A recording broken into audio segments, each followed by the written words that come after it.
There's one single thing that holds so many women back from being their most magnetic, radiant, feminine selves. And once you stop doing this, your life will completely transform and you will unlock your feminine energy. In this video, I'm going to reveal exactly what that one thing is and how to let it go, how to stop doing it so you can step into the most powerful version of yourself. Hey friend, welcome back. If you're new here, my name's Jillz and I help women step into their power, tap into their divine feminine, and become their best self, live their dream life. So if that's something you want to do, you should subscribe and stick around. And in case you want more from me besides just my YouTube videos, you can check out my deep dive feminine energy course or any of my other digital products. They are always linked down below. So the truth is, the women who struggle in life, the women who struggle in love, the women who are always anxious and stressed and burnt out and exhausted and just zapped of their feminine essence, they all have one thing in common. They are fixated on trying to control everything, and therefore they shift into desperate energy. When you finally stop trying to control everything, your feminine energy comes back to life. It flourishes. You become magnetic. You feel an instant sense of peace, and you become a better, more grounded version of yourself. So what's the secret? To radiate feminine energy, the one thing that changes everything is you must release your grip. And you must release control. Constantly trying to control, it keeps you in your head. It keeps you in scarcity mode. It keeps you in desperate mode. It keeps you chasing. It destroys you of your peace. It blocks your creativity. It blocks your feminine intuition. It blocks your pleasure and your ability to receive. And also, it is not sexy. It does not make you magnetic. You lose your feminine charm and mystery and seductiveness. And to top it all off, it sucks to feel like you have to control every tiny thing or else your world is gonna fall apart. And that is not the way that you live a joyful, peaceful, soft life. Your feminine energy will never come to life until you can release your need for control. Now, I know this is not always easy, so don't worry, I'm gonna teach you how to start doing this. But first, let's talk about control and understand it a bit more. The funny thing is that trying to be in control, it gives us this illusion of safety, but it's actually the very thing that creates anxiety and stress in our life. And it's ironic. We try to control to stop us from suffering, but your desperate desire for control tends to be the cause of your suffering. But to be in your feminine energy, you must understand the art of surrender. Now, surrender does not mean giving up or being weak or being pushed around. It means choosing trust over stress. It means choosing flow over force. If you want a soft life, you have to choose a soft life. If you want peace and ease, you have to choose peace and ease. I love this quote by Elizabeth Gilbert. You're afraid to surrender because you don't want to lose control, but you never had control. All you had was anxiety. We control because we want to feel safe, right? We cling so tightly to everything, our plans, our relationships, our goals, because we think this keeps us safe. But in reality, we never had control in the first place. And all we get in return for all that is just stress and anxiety and sucking ourselves dry of our feminine essence. And when you let go of all the micromanaging, all of the tension, all of the stress, all of the anxiety, all of the mothering grown adults, all of the chasing, all of the control, just think about what you could do with all that energy and who you would be when all that weight is dropped. Think about how much healthier you would feel, how much hotter you would look, how much more alive and connected and magnetic you would be. So let's drop the scarcity, drop the desperation, drop the control, and move into flow and ease so you can take back your feminine power and actually live a life that feels good. But before we get into it and exactly how to do all of this, a quick thank you to BetterHelp for kindly sponsoring today's video. As we've talked about, learning how to let go and trust the process of life is a powerful step in learning how to activate your feminine energy. But that's not necessarily an easy thing to do, I get it. That fear of what might happen if you're not always on top of everything all the time, it can feel a little overwhelming. And therapy can be a helpful tool in navigating these feelings. Working with a therapist can help you understand the root of any control patterns, help you process any anxiety that comes up, and guide you toward a life that feels more aligned and effortless. BetterHelp makes starting therapy convenient and accessible. It's an entirely online therapy platform, so you can connect with a licensed therapist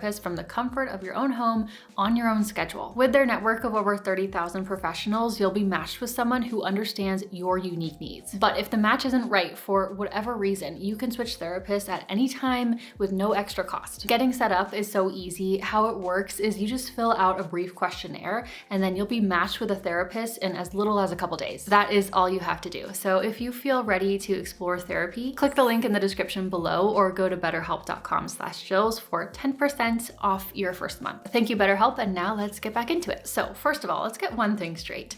The need for control doesn't just show up for no reason. It gives us the illusion of safety. And if you are clinging to that illusion, it's likely because a part of you is craving more safety and stability in your life. If you struggle with being controlling, I want you to pause for a second and just ask yourself, why don't I feel safe? Why don't I trust life? It's possible that you've experienced hardship or pain or instability in the past. Maybe you had a chaotic upbringing or a really manipulative, crappy ex-boyfriend, or went through something that shook your sense of security. And even if your external reality is all fine now, things have changed, things are good. Your internal reality, aka your nervous system, might still be bracing for impact, bracing for challenge, preparing for something to go wrong. When your inner world and your nervous system don't feel safe, you see everything as a threat. And when you're stuck in survival mode, you view life through the lens of surviving, not thriving. That's why even if controlling everything makes you miserable, you still choose to do it because it still feels safer than letting go. So if you don't take the time to get really honest with yourself and dive into the root cause of your control issues, then it might feel like a constant struggle. So ask yourself, where is this coming from? And why do I feel like I need to control everything for things to be okay? You can try to act like you're the easy breezy, go with the flow kind of girl. You can keep affirming to yourself over and over again that everything is working out for me, and that might help in the short term. But if you never address the root of why you're holding on so tightly, then every little bit of unpredictability in your life will send you right back into control mode, because that's what control is. It's a coping mechanism for instability. And when you are stuck in survival mode, you see any sort of instability in your life as a threat. But once you start healing these root issues, unpredictability doesn't have to feel so scary. It starts to feel less like a threat and more just like a part of life, or something that can even feel exciting or interesting. I've struggled with this too, and one of the most powerful things that helped me was really simple.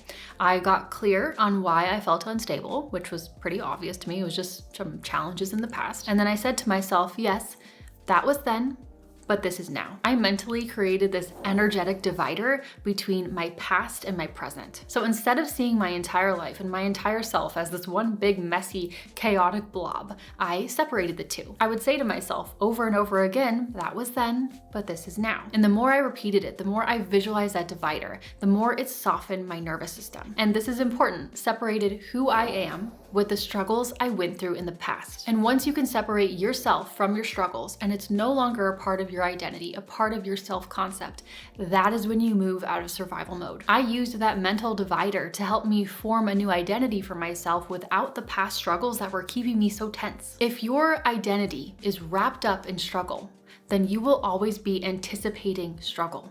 And you will ironically keep perpetuating struggle, and you will never feel ease and flow, and you will always keep trying to control. But once you dive into the root cause and release it and separate it from who you are now, you help your nervous system recognize that the current moment is safe, that you are safe, and then you can let go and move from surviving to thriving. But moving on, there was one other simple thing that I did sort of along these same lines. So instead of just saying and thinking to myself, oh, everything is always gonna work out, everything is always gonna go perfectly, nothing is ever gonna go wrong, nothing unpredictable will ever happen again, I thought about it differently. I told myself that whatever happened, whatever the outcome, I could handle it. If I tried something new and miserably failed at it, I'd still be fine. If I got on a podcast interview and absolutely bombed it, not ideal, but you know what? I'd be fine. Or if you show up on a date and the guy never shows, he stood you up, that's a bummer, but also you will be fine. If you don't get that job that you want so badly, you will be fine. To let go of that constant desperation mode, control mode, I realized that it wasn't just about healing the root of the issue,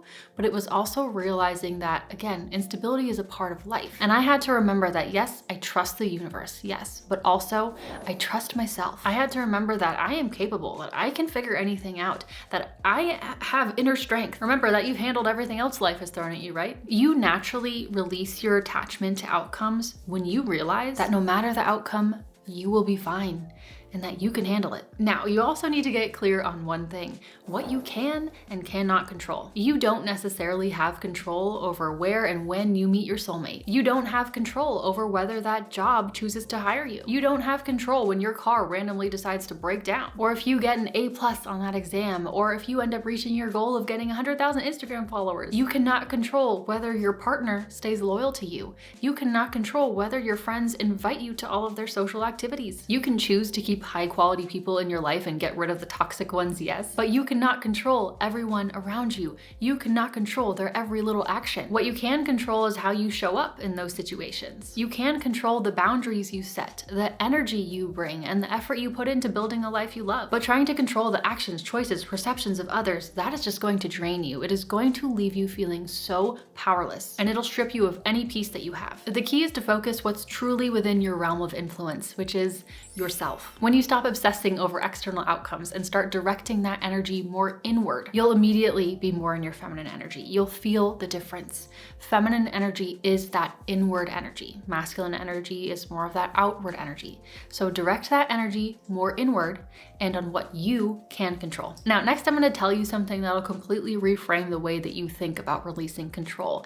And honestly, this is my favorite tip of them all. So if you ever feel like you are snapping back into your controlling tendencies, or you are just really struggling with being controlling and being attached to outcomes, I want you to remember this one sentence: let your desire to feel relief be greater than your desire to control the situation. That's a quote by Abraham Hicks, and that is it. That is the key. If you could let yourself prioritize relief, feeling good, feeling at peace, over the need to control every outcome, your life would completely change. What if you let your desire to be happy and at peace be more important? Let your desire to feel good be greater than your desire to control how other people perceive you. Let your desire to feel good be greater than your desire to care about if that guy texts you back or not. Let your desire to feel good be greater than your obsession with how quickly you reach your goals. Here's the truth: control keeps you stuck in a cycle of tension and scarcity, but letting go allows you to access something so much better: pleasure. And when you let yourself feel good, your feminine energy comes alive. You become magnetic, radiant, and so present in your body. So what if you simply chose